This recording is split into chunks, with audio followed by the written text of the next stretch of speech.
You were Some saying people we are could really grow hungry. faster and make more money, but you're never going to grow faster because money's not your motivator. Exactly. I'm not. That's not necessarily I'm true, is it, guys? Well, for him, it is. Like he just articulated. That's how just much a is lot enough, to make for Nathan? himself, right? So Nathan, Well, how much that's is not what enough? I'm saying. Yeah. That's not what I'm saying. What I'm saying is that's just the rules that you've set for your condition.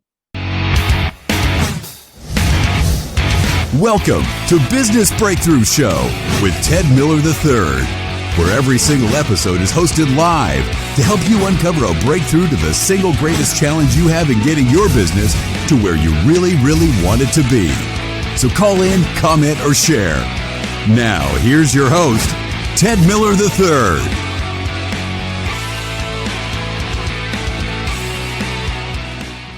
Best way to do the Business Breakthrough community is to attend live, because that way you can participate, play full out, share the greatest distinction you've ever had in growing your company, as well as getting a breakthrough for yourself. I've got some great guests on today, people I've known dearly, some that are my very dear friends. I'm excited to have them share some of their learning curves as they've gone through in business. So congratulations being here. Hey, Ralph.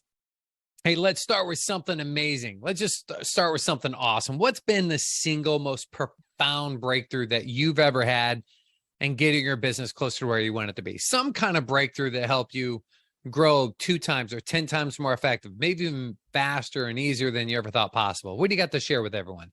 Oh, God. I would say over the last couple of years, I stopped focusing on the business, the actual product service. And I took a step back and I focused on finding, developing, training the right people. And I would say my hours worked to dollars made are 10x, the 10x. amount of hours I work. Well, hey, I don't know if that microphone get any closer, but that sounded great. I wanted to make sure I got that from you. So you stopped being reactive as much in the business. Correct. You did what you know you should have always done, which is spend time making sure you're recruiting those A players, and the ROI of your time input and the dollar output is 10x. Did I catch that right? Yes.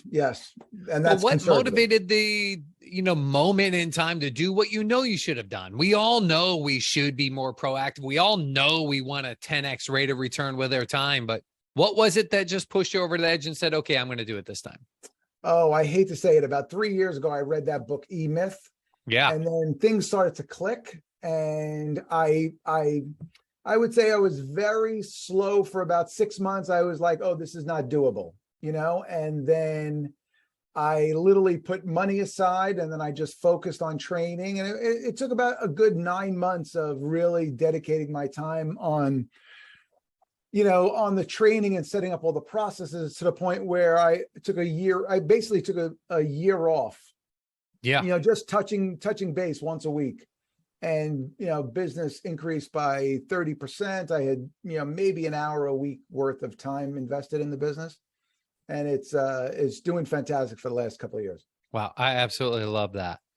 What a testament. By the way, I don't know about you all, but if you've ever read E-Myth, I hate summarizing books in a sentence, but I do it on a daily. So I'm going to do it one more time. Michael Gerber's book, E-Myth, for me, it was about 22 years ago. It changed my life. Summarize in a sentence, something along the lines of the need to work on it, not just in it, to stop and work on the business. So what's that mean? Instead of saying, oh gosh, I don't know, maybe some of you guys are still involved in sales. CEO from Salesforce is historically known for that. Well, making a sales call is working in it, but stopping and saying, how do I make my sales call become even that much more efficient? Now that's working on it. And so for you, it was leveling up your staff, training them for that next level. So I'm kind of curious, did you hit one of those milestone markers? Meaning I trained on life cycles of a business, and the people that got you to where you're at today might not be the people that are going to get you to where you need to be. Mm-hmm. And inevitably, those that were OGs with you, have you had any people that have been around with you so long, they just started getting paid so heavily that they start becoming slightly apathetic? This isn't talked enough about, but for people that are usually trying to make that race to 125 million for an IPO and some kind of exit, they've got some, their EBITDA doesn't look good on paper because they're carrying such a heavy, high payload on the expense line called employees. Do you feel like you ever had overpaid staff? Now, of course, they don't feel like that, in any way, shape, or form, but Yeah, have no, you ever that's gotten a- yourself that's- in that conundrum? 100%. So when January 1 of this year, I stepped back in and I said, we sat down, we're 4 of us, it's me and 3 other people, and they gave me their goals. And Yeah. their goals were pretty lofty, and their goals were their goals. Like, Good. what do they want to make money wise and stuff. And then we designed a roadmap to get there. And I invested in the additional training as far as sales, marketing, finance, structure. Whatever And- it is you thought they needed a skill improvement on to get from where they're at to where you want it to be. 100%. And it was, one, made a slow ramp up, and 2 are right in the exact same spot where they were in January. Yeah. That in order to take the business to the next level, to go from a successful 7-figure business to a successful 8 and 9-figure business, maybe one will come with me, maybe, because and it's not for the one, it's not for the lack of trying. He's trying. I don't think he has the aptitude, but he definitely has the effort. Okay.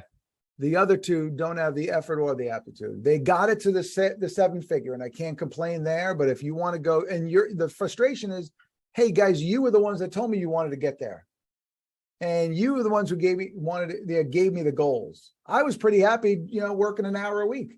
So then when I invested the time, energy, and money, then I said, okay, let's go. I put the time, energy, and money into it, and it's like fall flat. What's really interesting is people struggle with that concept of what do I do with people that are growing and those that aren't. And no, there's no perfect answer for business owners other than to be in alignment to what kind of culture do you want to have? Do you want to have a culture of growth? Do you want to have a culture or do you want to have a culture that supports apathy? There's this big push towards candy ass societies to where we think we want to make employees happy. And what they think makes them happy is whatever they say they want. And if you just go give them what they want, somehow their engagement in your company would be greater. And that couldn't be further from the truth. What I know, and my previous partner said it best, Tony Robbins, he would say, and people have paid him a lot of money to learn what the secret to happiness is, because he gets people that are worth billions. And they finally did the big thing, and it finally went public, and they finally are worth, umpteen billion. And they stop and look at each other or look at Tony and like, is this all there is? Like they're so deflated. And, he said it clearly, it's not what they get. It's not the thing.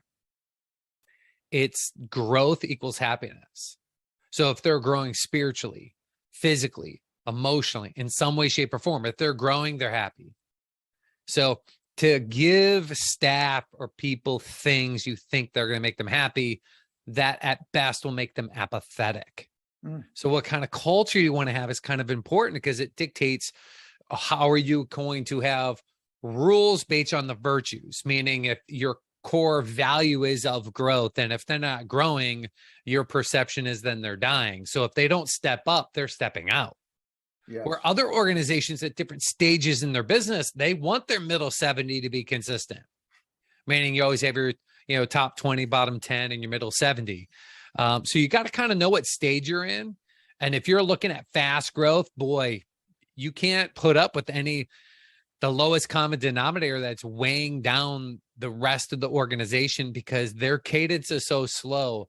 It affects the net, meaning people become who they hang around. And if you get a couple slow dogs, suddenly what do you call the thing that's on the dog sled? What's the cart that's in the back? Excuse my ignorance. When you're shooing through the snow. Mush. Yeah. Yeah. What's the cart sled? called? Not It's the going to go sled. slower. I mean, all you need is 2 dogs. Like, it's sometimes better to cut off the slowest people. You become even more efficient. Same thing with clients. Nate's here. I don't know if Nate, because you're going on your way to the gym, I don't know if it's appropriate for you to do so, but you shared a distinction that you started dropping some of your worst clients. and that had a positive effect.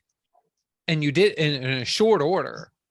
And you shared that story with me. I shared it with another group, and they go, yeah, as a matter of fact, I'm telling you now, and a year later, what happened, times got tough through the COVID for one of my clients. And he said, because I stopped catering to my weaker clients, the ones that I had the least amount of ROI financially from, I was able to serve my existing clients even better. And people think during tough times, the worst thing you could do is fire a client. He goes, it's the best thing I ever did. Is I raised my standard. I was able to give more affection and attention to my existing clients. And as a byproduct, he cross-sold and upsold even more efficiently. So he's making even more money. And more importantly, is more profitable coming out of a really tough time by making the tough decision. So, okay, it sounds like you're unmuted now. What was it that pushed you to cut the cord and say, okay, you gotta go, client? Like what was it that pushed you? Because I'm glad you didn't do that to me, because your team's on fire right now. You guys are generating leads. Like your production is through the roof. I don't know what happened in your company, but you're not the same company 30 days ago. So what can you share, Nathan? Are you in a place where you can unmute? Yeah. I'm good. So thanks, Ted. I think that the big learning was, you as somebody that really loves their clients and wants to serve them at the highest level and wants to give them the opportunity to continually win and succeed. We have a culture that's like, they're built to fight tirelessly for everyone.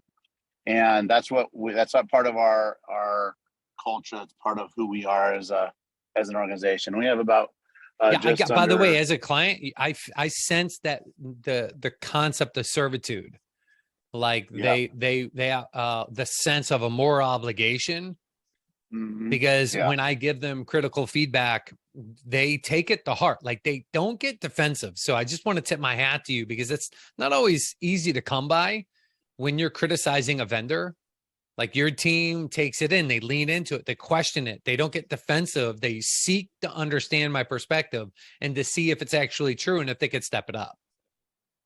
They do. And that's what we hope that we always emulate that with all our clients. And, we have about 40 full-time team members. They're not all employees, but 40 full-timers.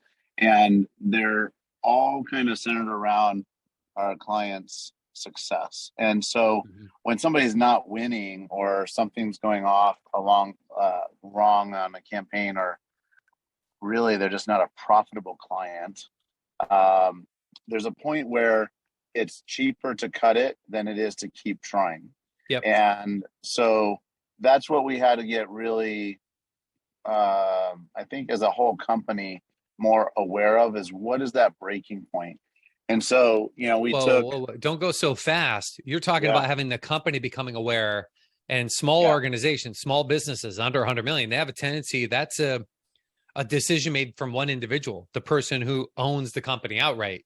So how did you as an organization come together and decide, okay, where we're going to draw a line in the sand? Because that's a serious thing. Like when you draw a line in the sand and you say they're below that minimal acceptance level, you're not servicing that client. You're saying thanks, but no thanks, gotta go. And you might have known those people for a long time, or you might have, have financial vested interest in it, because your model, sometimes if it's a good client, you'll do a pay on performance situation where they're always paying to play to some degree, but you might have team members that have financial vested interest and on the upside of that type of success. Yeah, we've had one particular client I was really excited about, and their average deal size was $35 million.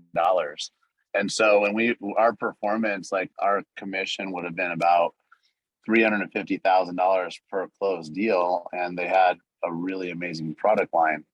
But the clients gotta be involved, right? They gotta want to participate, and they just didn't hit our ideal profile, and they weren't willing to play ball as a team. So what we did, and your question was, how did I empower the culture of the team? What we did was we said, look, anybody on the team can raise their hand if they feel like they're being treated like inhuman or like a servant or something to that effect. And if that happens 3 times, then there's a conversation that gets elevated to the executive team, and they have a chance to change or be done, right? Because there's only so much tolerance we'll allow. That's on the client service side, but the performance side is a different thing. Like, there's a financial number that our CFO put in play.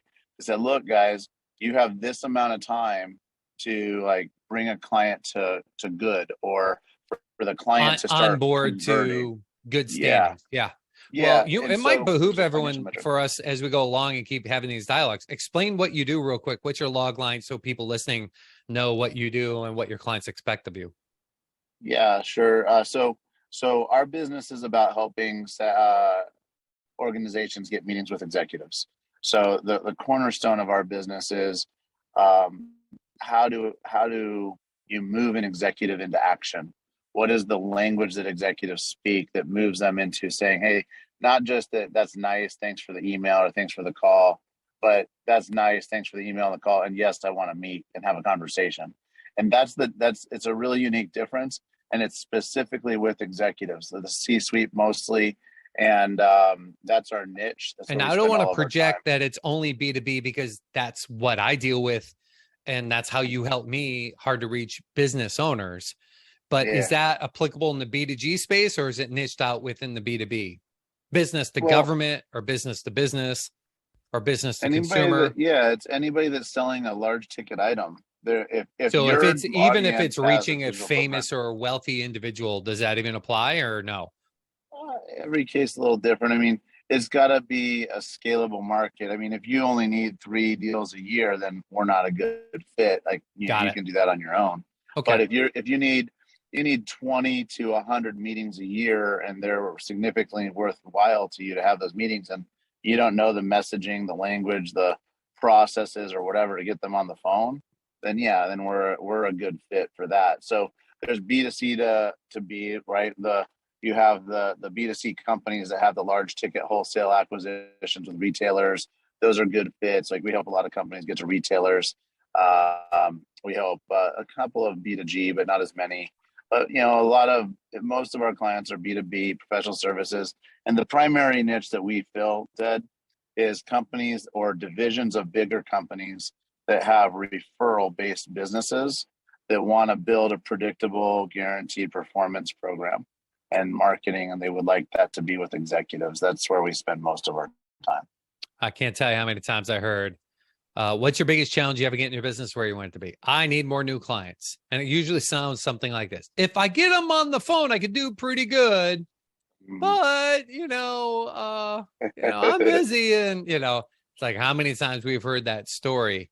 And Ralph, at one time you had a dozen salespeople and your conversion was really low just based on your type of business. Has that changed? Are you still living on 1% conversions, or?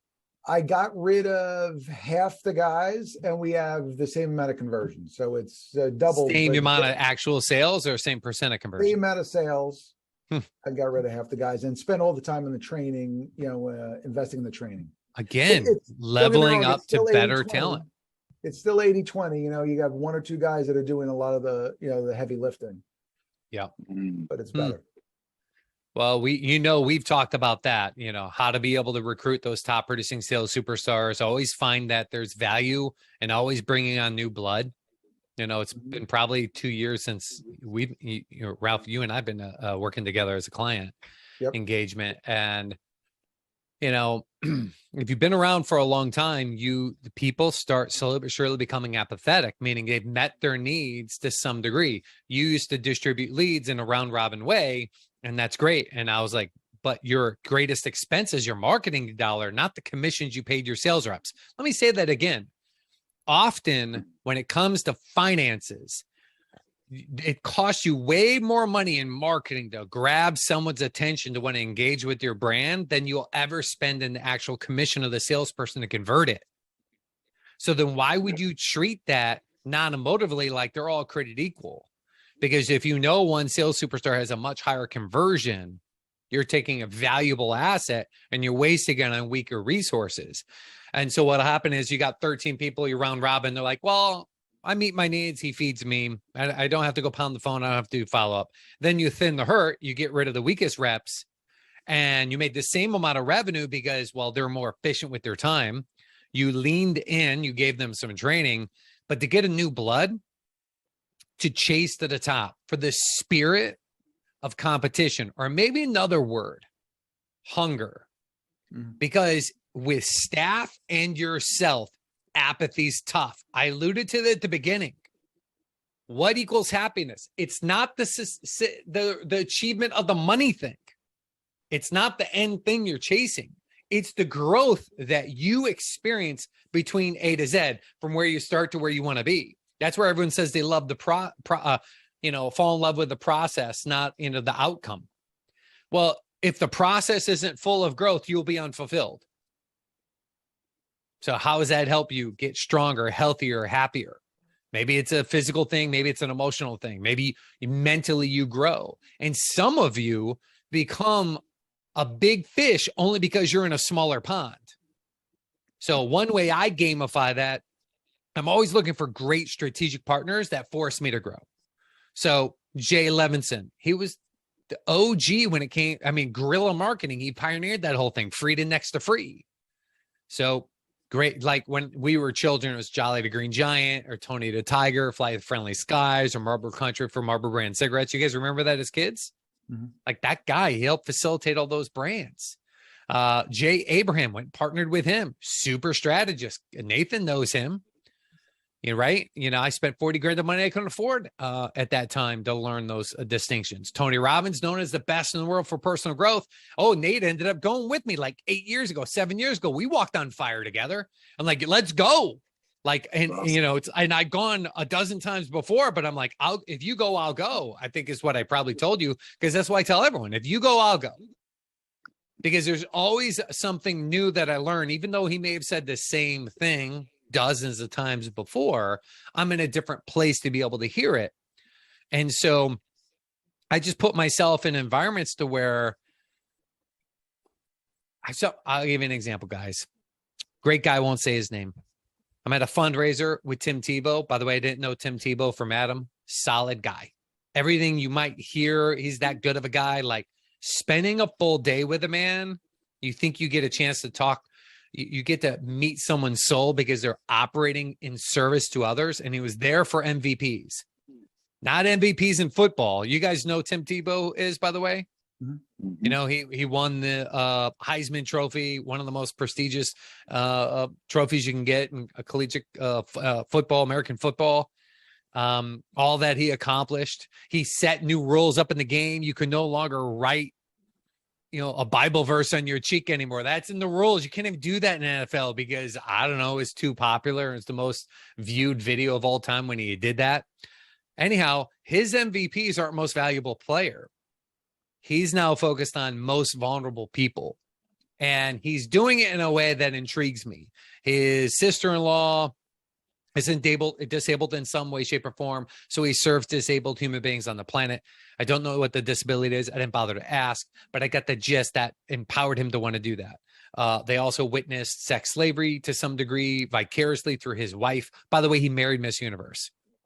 But, you want to judge that in an instant, don't you? Like hot jock with, pretty person on TV. Like you think you don't judge people until you do. And I thought maybe my compassion had me beyond judgment. When I heard out of Miss Universe, a piece of me did that. I know I did, because I'm sitting there talking with my ego, and my consciousness is like, check that up. And I'm like, oh no, what does she look like? All these things. I was like, oh my gosh, who is this part of me that's talking like this? And I got over it real quick, because right then and there, we ended up leaving with $4 million in revenue generated to mitigate sex slavery on the planet. That's pretty amazing. That's what happens when you serve something greater than yourself. Is serendipity is there. Grace finds a way to show up. And if you want to get out of an apathetic state, find someone to serve other than yourself and watch it show up fast. If you want to demand growth in your body or maybe in your soul, Go serve human beings beyond you. Whenever we've done it, isn't that like we never did it, or maybe you did. I don't know. I'll talk about that in a minute if it's relevant to do so. But most often than not, when you're in service to others, you're not doing it for some kind of feeling you're going to get out of it. But in hindsight, isn't that one of the greatest sensations you have is the service you've given to mankind? Yeah. My son's college, what's he doing? He's doing some thesis. He's doing something for college entrance. And it's about our time in Nicaragua. Oh, with Kevin. Remember when we did that dinner at TNC, Nate? And he told us about Surf and Serve? Well, my son and I ended up going that year. This was years ago. He remembers that because my son lives a really charmed life. But because I got him out of that environment, he's taking time and writing down his memories and just how jaw-dropped he was that he went from a really nice environment to, building homes in the middle of a garbage dump. So I'm kind of curious, on this concept of MVP and service, I've seen organizations start trying to look like we're putting for the greater good of mankind first and started using emblems, symbols, stamps, and logos to brag about how much they're serving humanity so they can try to get more of your money versus those that are doing it. Let's just take a moment and talk about this. You might not think this is as relevant, but they're in hindsight, those that are in service, meaning if they're giving some of their profits towards like Tom's, I think their intent was pure. I don't know Tom's and I didn't evaluate it. So don't go give money and buy 5,000 pairs of shoes knowing 5,000 are going to go on kids' feet. I didn't evaluate it, but I'm a big fan of evaluating where that money goes and what percent's going to it. I met the president, Tim Tebow Foundation, grabbed them by the ear in a loving way. And I said, don't bullshit me. Let's talk about percents right now. And he showed me how they're doing 100% to those that are in need because of the people that are working there are all being funded. And he showed where it's being funded by. And it's not through the monies that we donate to the Tim Tebow Foundation. So I'm just kind of curious because we've seen great organizations do well serving greater good. Do you think those TikTokers, they're sitting there, hey, look at me, and they go up to broke people and they give them $5,000 so they can get more likes and pushes? Don't you have a sensation that's significantly different? What's the distinction? Do motives matter when it comes to doing things for the greater good of mankind? Yeah, but I mean, the act ultimately is the most important thing. So doing it, to me, like the talker versus the walker, in this case, like we have a mission to serve and elevate conscious and transformational companies in the world. It's part of our mantra as an organization, and we don't brag about it, but we do a lot of stuff. But I think you're talking about those that flaunt it out to the marketplace. I've seen a fair share of it. What's that word when they put a logo up to a virtue signaling? Is that what it's called? It's like, it's not congruent. They're like, hey, I just want to be known for this virtue without having to really do much about it. Like wink, wink, because it makes us look good and we get more votes or we get more purchases. Well, it's partly, Ted, I think there's also a huge movement and it's pushed by the younger generations right now to put your money where you believe, right? In the real estate space right now, there's a huge movement for, carbon-free, organic lifestyle communities. Why? Because people want to vote with their dollars. They want to vote their life where they're, with alignment with their belief system. And so, like, putting up a virtue symbol, that's okay. Tell me what you believe. I want to know what you believe and what you stand for. It used to be core values, mission statement, purpose statement, vision statements. It's just a different way of doing it with branding and logos and symbols. Can it be abused? No doubt it can be. And that's just to each person's own personal karma in the world. But they're going to, that's between them and their creator, whatever that is for them. That said really well. I witnessed people that had the best intent, but their motives, I think, when they put themselves in the middle of it, they really didn't want to be of service to others. They wanted to look like the MVP. Like they talked MVP, most valuable player, and talked about most vulnerable person, and they acted like they were raising all this money. But then when you get on stage and say, I just want to tell you how much money me and my wife gave this year, I question that. And it's something I've been questioning a lot lately, every chance I can during even episodes on the Business Breakthrough community, because it's something that's important to me. I've been of service, but I've been doing it on the DL.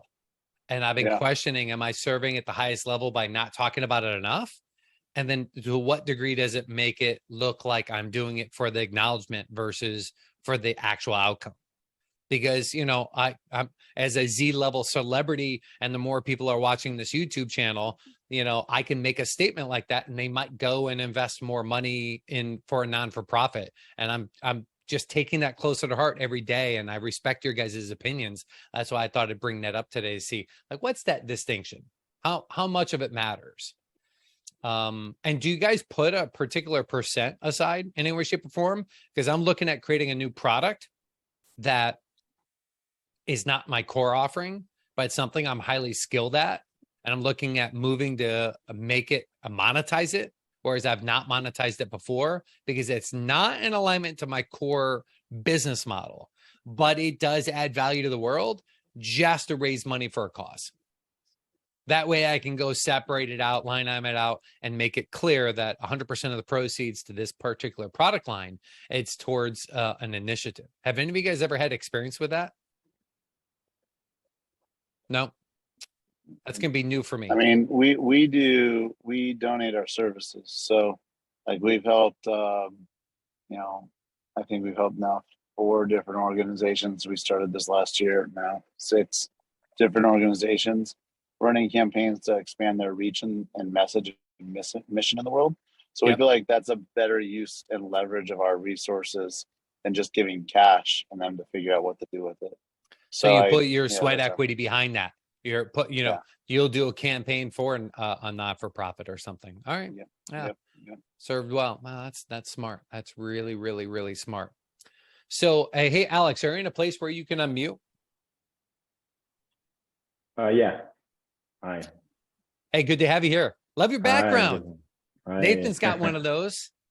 When Yeah, he's at his not right now. when he's at his office, At he's my got the office. green screen background too. That's freaking awesome. It works. Yeah, glad to have you here, mate. All right, Thank you, so Ted. this is called the Business Breakthrough Community. We love helping people uncover profound breakthroughs. Key distinctions help them become a little bit more effective. And you know what? Wise man can learn from anyone, a fool from no one. Other entrepreneurs here in this inner circle, they have different life experience. So I'm kind of curious, where's your focus right now? What's the single areas you'd love to have the most profound impact and a breakthrough for yourself? Let's see if we can uncover one here right now. Thanks, Ted. So my challenge is, I don't know, I've been doing this for about 20 years now in my business, and I love what I do in a way, but I've become kind of complacent in a way where I feel like we're making, in terms of revenue, at least personally, I think we're making enough to have a good life, you know, balance, travel, kind of becoming too content in a way as well. At the same time, I have to put my motivational hat on when I'm talking to my employees, right? I got to make sure I push them because they're not where I am. But it's kind of, that balance is hard. At the same time, I know I need to grow. If I, you know, grow the company a little bit more, maybe another 25, 30%, then the valuation of the company exponentially will be higher. It's Well, kind I of mean, like a, is that where's your attention drawn right now? Do you not have it focused? Because that's what power is. Power is focus applied across distance, right? And if you narrow that focus down, things change real fast. Do you have a well-defined focus right now? Or are you going along because times are good, you're just kind of going with the flow a bit? just going with the flow. Great. So the word contentment, you use the word too content. I don't know if there's so much thing as too content, too loving, too happy, too much joy. I don't know if that's a thing. When I hear people talk like that, it makes me wonder what's the opposite of that meaning. Meaning, am I using contentment to justify this other thing? Inaction or lack of passion? Because when you're talking about motivating your team, big visions drive big passions, period. And your job, and I'm not saying this is what's happened to you, Alex, but 20 years of doing this, I've had 25,000 clients I've worked with personally, over 250,000 of them as clients that I've worked with. Here's what I witness. People that fire off, they're founders of a business, they launch it, they have this big vision, they're pumped up, fired up about it, and they talk about it often. But when a company gets big enough to a certain point, you have bigger problems. Then you start focusing on solving problems, and your language stops talking about your vision. You start talking about blocking and tackling.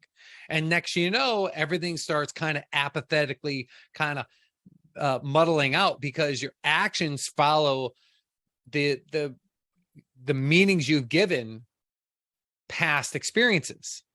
So what happens is you start talking about challenges, start focusing on challenges. Suddenly, how are you going to be pumped up, fired up in the morning to go, you know, take on more challenges versus moving towards this greater good? So is there a well-defined BHAG in your company? If I went to your team, anyone in your team, and I asked them, what's your big, hairy, audacious goal, quoting another book, is anyone going to be able to quote it back to me with any degree of accuracy to anyone else in the company?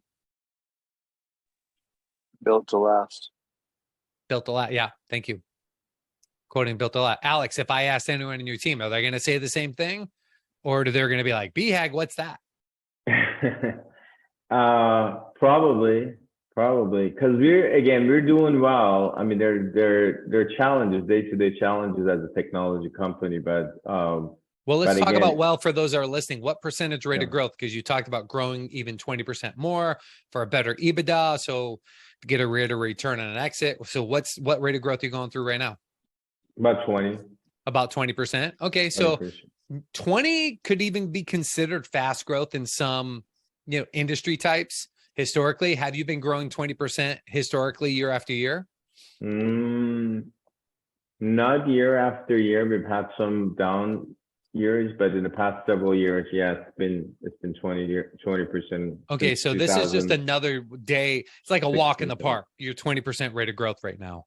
Okay, because I don't know about you, but I'd say 25% north of that feels like, to some degree, like you're growing with your hair on fire. When years I was at 100% rate of growth, like I'm hiring 10 salespeople a week kind of thing. It's just like, you know, it's all good problems. Right. So we can do that though, Ted. Here's the problem. We do have that potential to really grow exponentially, you know, 30%, 40%, because we're SaaS based. But my philosophy in life has always been the life balance. So work balance, to a point that I don't want to sacrifice my personal life to work my butt off 14 hours a day and deal with, you know, 20 additional employees, put out the fire every day just to make more money. I don't think, you know, life is not all about, you know, making more money. And So I'm not, you were some saying people we are could really grow hungry. faster and make more money, but you're never going to grow faster because money's not your motivator. Exactly. I'm not. That's not I'm- necessarily I'm- true, is it, guys? I mean, Well, for him, it is. Like he just well, articulated. That's just.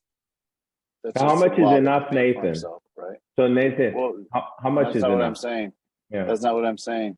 What I'm saying is that's just the rules that you've set for your condition, right? I mean, like Richard Branson doesn't run the whatever 800 companies he Right. owns, right? Your next step is not to run your company at all and have whatever you want, whenever you want, and let that company go become its own thing. And Well, grow you went at there the really pace it fast. I was deserves. going to let him go there to slow road so he can get, you know, uncovered on his own. Well, Okay. We were you going to know, let Nathan- Alex tell us what really needs to change is I need to Yeah. stop, act like I got to trade dollars for hours. But now that you jammed it down his throat, we'll see how much of that rung true.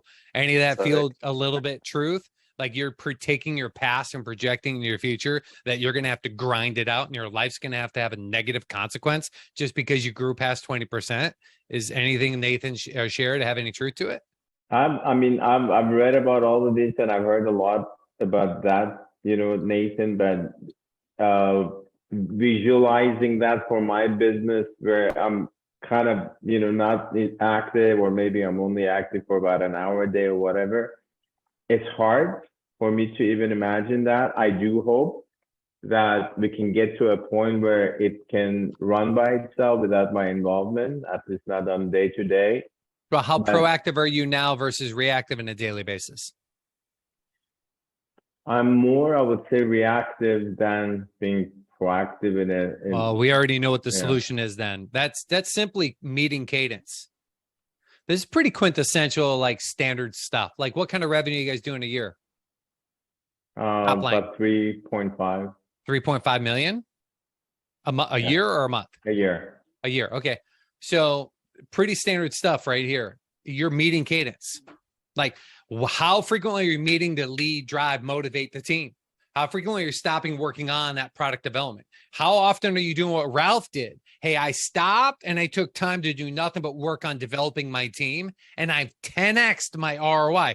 Alex, I want to repeat what he said at the beginning of this, not after what you said, before you said your shit was, hey, listen, I know it's hard for me to even visualize it, but Ralph just told me he's got a 10 times greater rate of return with his time input to his company because he committed to simply investing in his team first.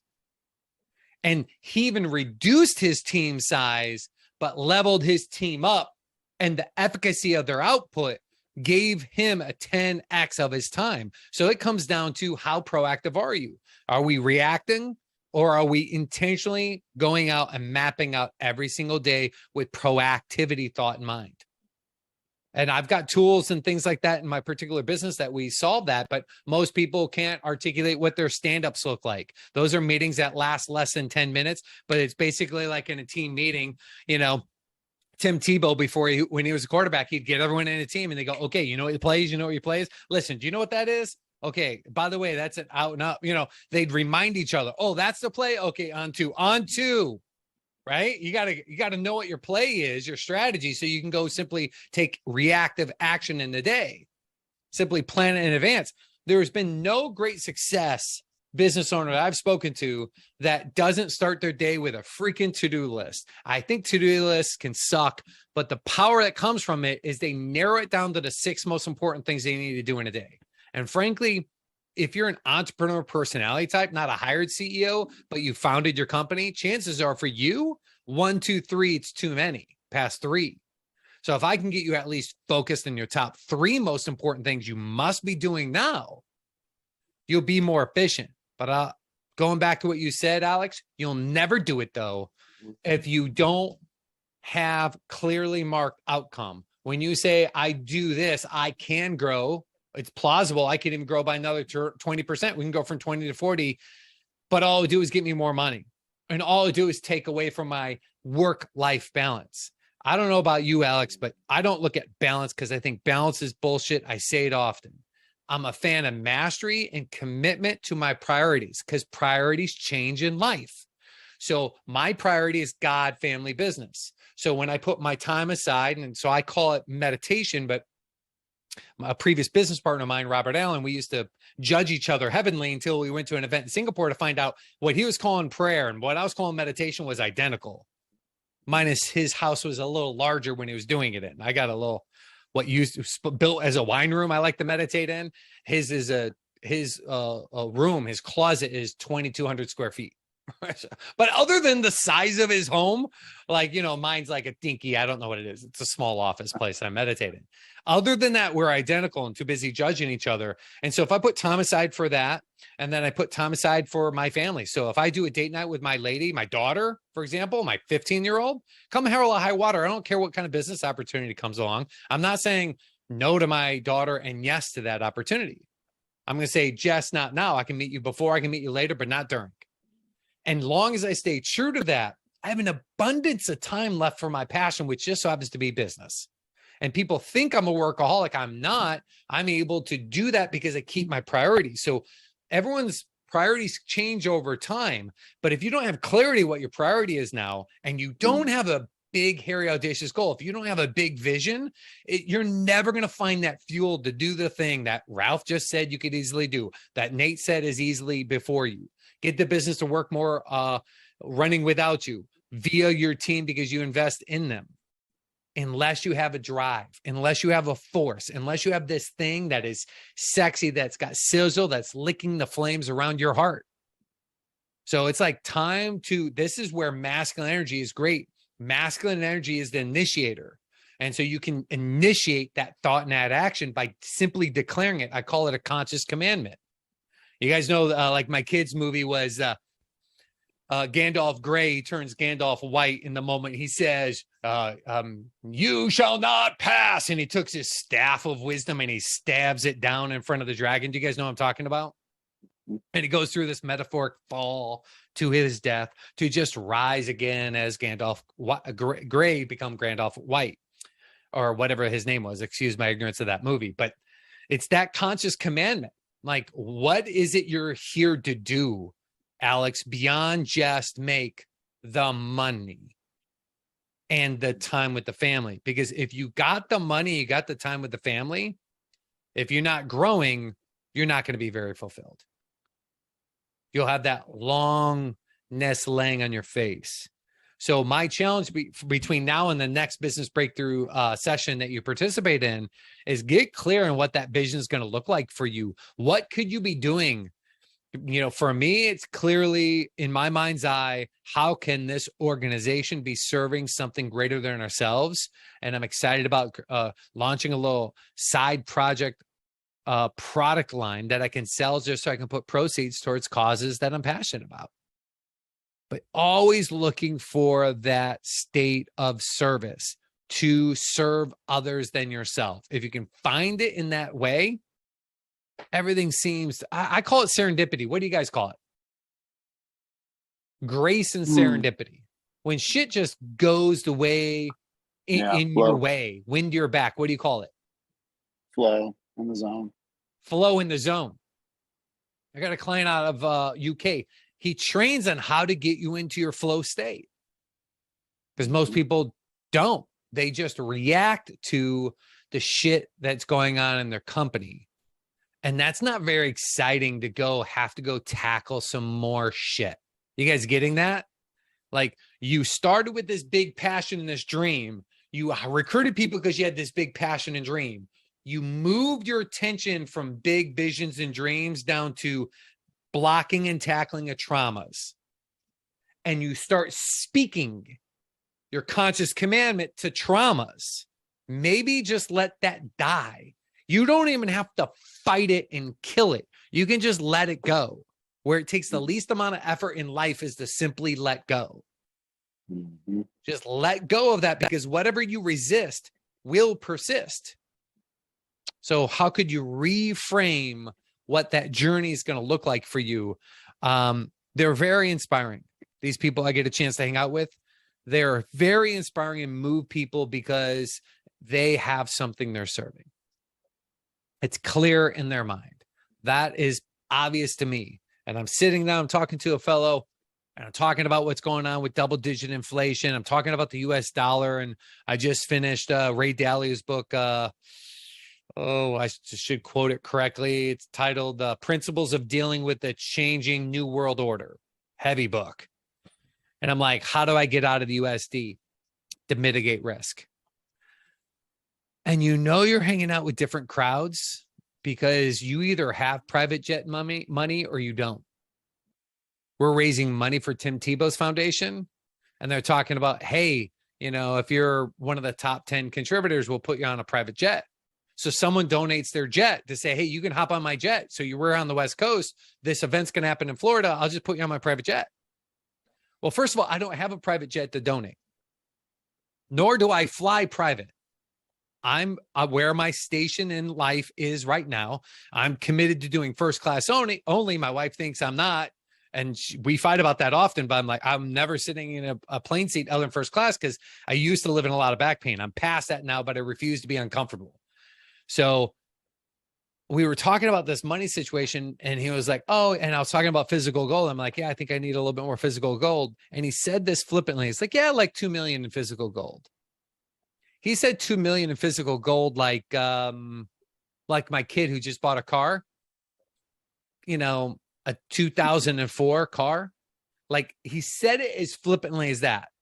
And then the other guy, when he said the 2 million, he was complaining about the jet because he goes, they just said that has 11 seats. Who has a private jet only has 11 seats?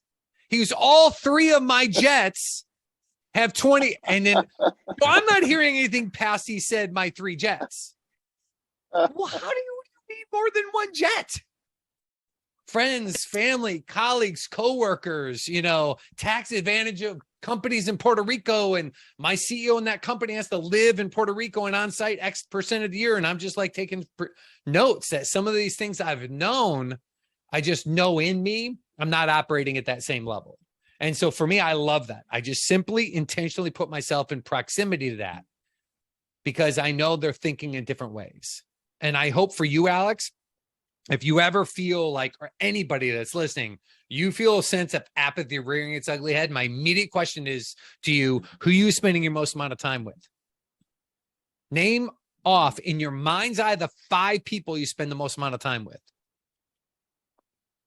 You can't complain. You chose that environment, and I'm guaranteeing whatever it is you want, happiness, direct reflection of the 5 people you're hanging out with.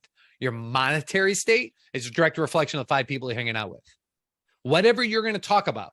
Obviously, it was me. I've been fired up about contribution. The 5 people I'm hanging out must be tight asses, not contributing as much. So I'm changing my environment. It's the whole reason why I went to this whole event was not just to see friends, is because the fundraiser I was excited about. Randy Garn is his name. I think he does a really good job contributing to people other than just himself. And once I knew who was doing that boat cruise, I'm like, sign me up. And I paid to participate in a fundraising effort because I'm like, I know the people there are just playing at a different level. So I invite that you do the same thing. By the way, was any of that helpful for you, Alex? Sure. Do you have a clear next action step you can take that is going to get you from where you're at now closer to where you want to be based on what's shared with you today? I will definitely think about that action plan for next time. If you're willing, because you're not working with any of my staff, right? No. Okay.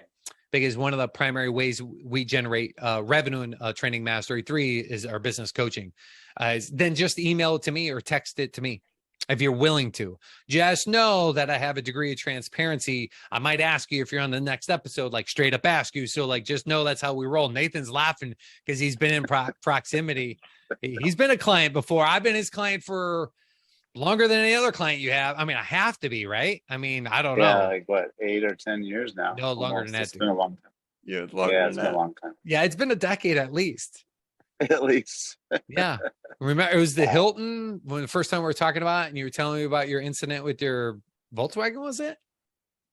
Yeah. Out of body experience. Yeah, that was over 10 years ago. So Wow.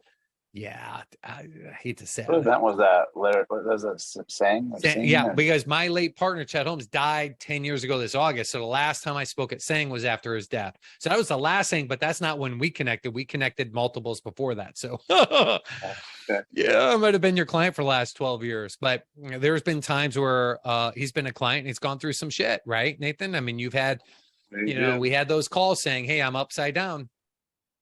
I'm going to have to cut that personal $140,000 check, or I need to make a course correction on a non-profitable company. Let's make some decisions. Yeah. Right. And in 48 hours, you had a 29% reduction. Accurate? On track or off track? On track. And he only let go of 5 staff members, right? Yes or no? Mm-hmm. It was 5 total, really. Yeah. 5 that were actually let go.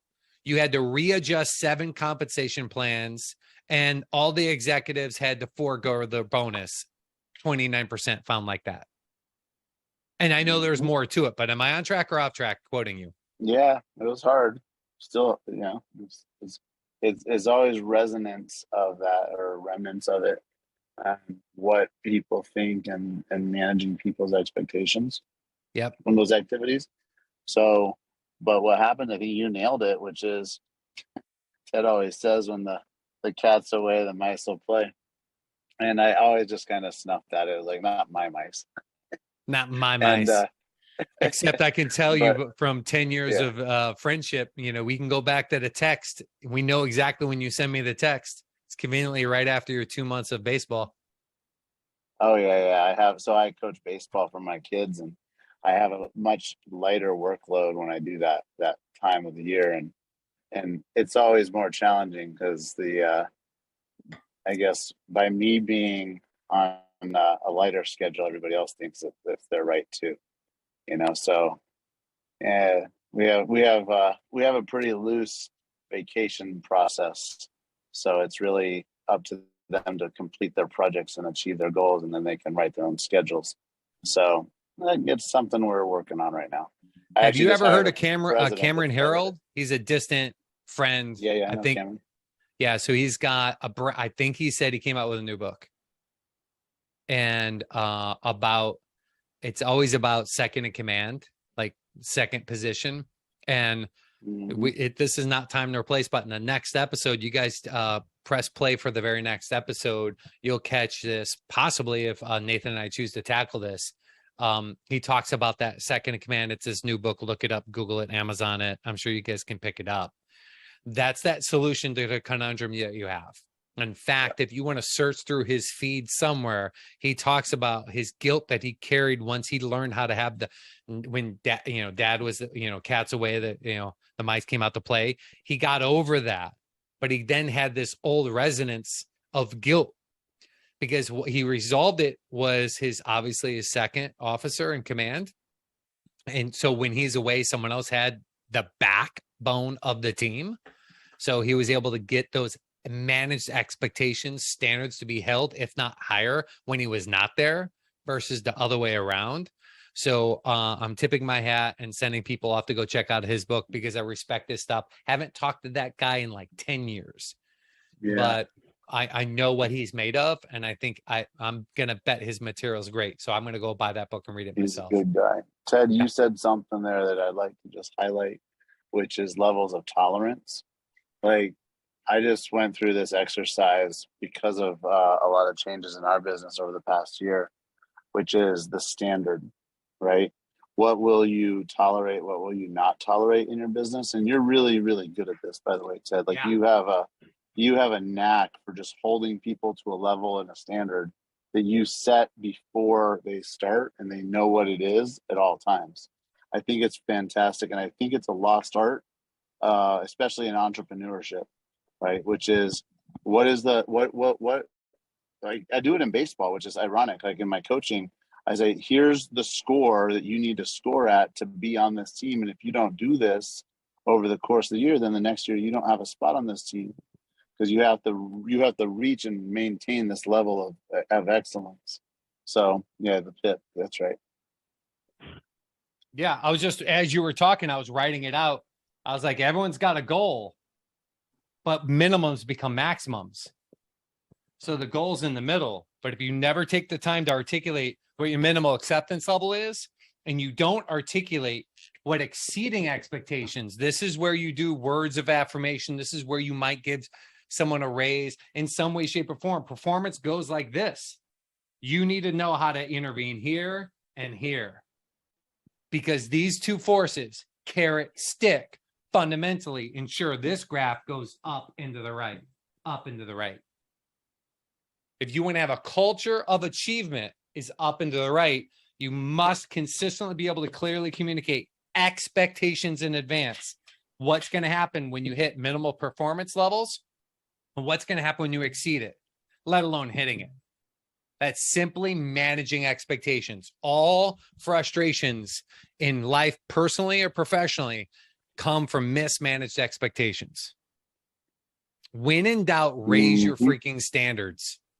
When in doubt, raise your standards, because that forces your team to grow, and they'll thank you for raising their standards. If you just let them go when they're apathetic, they'll then hate you. They'll talk bad about you, ruining your brand.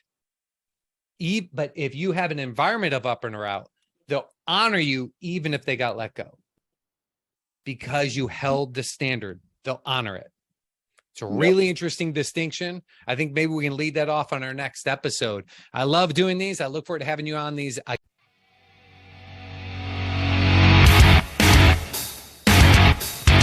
Thanks for listening to Business Breakthroughs with Ted Miller III. helping you discover breakthroughs to the single greatest challenge to getting your business to where you really, really want it to be.